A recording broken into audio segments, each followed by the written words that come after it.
This is Andrew Bosin. I'm a tech startup attorney. I'm located in New Jersey. I represent SaaS software, mobile app, cloud, technology startups all across the U.S. from inception through exit. What you see on the internet, if you do a Google search, you'll see a startup package or a legal startup package. So yes, as a tech startup lawyer, I do offer different iterations of packages depending upon what you need. If you want to incorporate in Delaware and that's all you want to do, and you need founders agreements or shareholder agreements, your bylaws, some resolutions.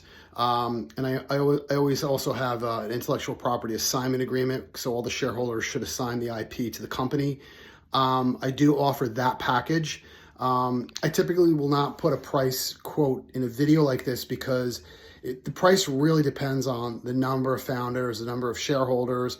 I do get a lot of startups incorporating in Delaware where it's 2 founders and they want to bring on like 2 non-founders and maybe one of them is a developer.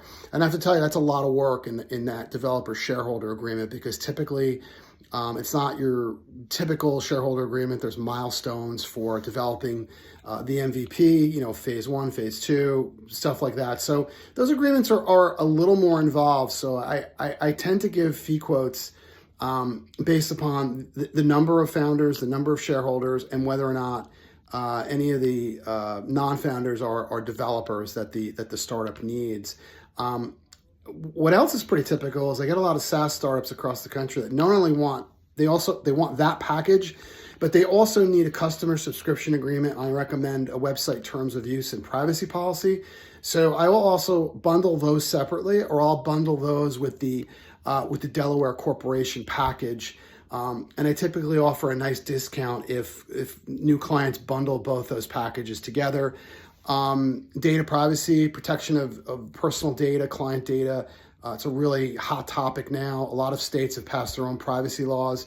I do offer a lot of counseling about, what my SaaS startups can do with personal information and data. Obviously don't sell it, stuff like that. And I try to help my clients work through that process. I also recommend that clients purchase errors and omissions insurance, general liability insurance, and I will give you advice from 50,000 feet about insurance because I have built 2 SaaS startups and have gone through the insurance process. So why should you hire me over any other Delaware incorporation lawyer or SaaS startup lawyer? For me, it's all about experience.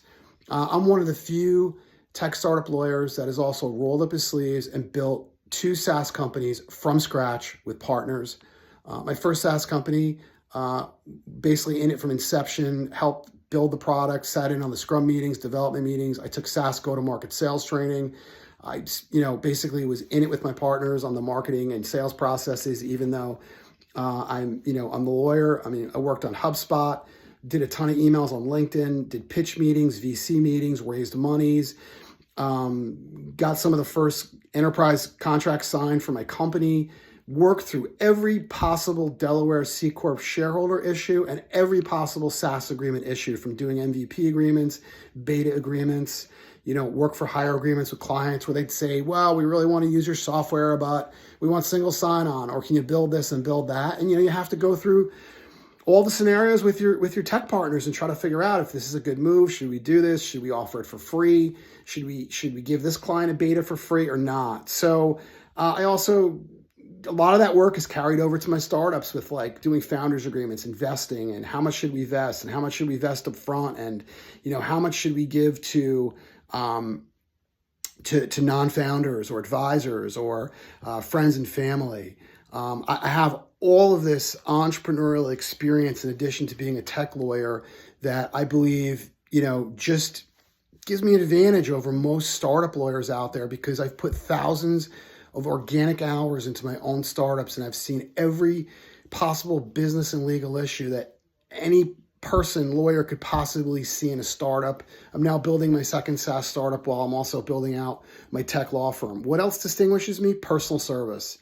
Today's a Saturday. I'm making this video. It's Memorial Day weekend. Potential client called from California, saw my YouTube video, something like this, same type of video, loved it. As my client, you'll get my cell number. You can text me. I'll call you right back. In between projects, if you have questions that don't involve doing legal work, but are more like, hey, what do you think? I don't charge my clients for that. I work nights, weekends, callbacks are usually within 20 minutes. I was a corporate lawyer, partner in some big New Jersey law firms, and I got to tell you, none of my clients ever got my cell number. If they needed me, they called my admin. And that's really what distinguishes me, the fact that I'm a SaaS entrepreneur and I'm also very accessible as a lawyer and call people back immediately. That's really what distinguishes me from most other lawyers. Plus, I believe my fees are very reasonable, very low cost, very affordable. I know what my competitors are charging, and I believe I'm way below market value. If you're looking for a startup package for your tech startup to incorporate in Delaware, or you need a customer subscription agreement, terms of service, and privacy policies, please call me Andrew Bosin for a free consultation no matter where you are in the U.S. at 201-446-9643.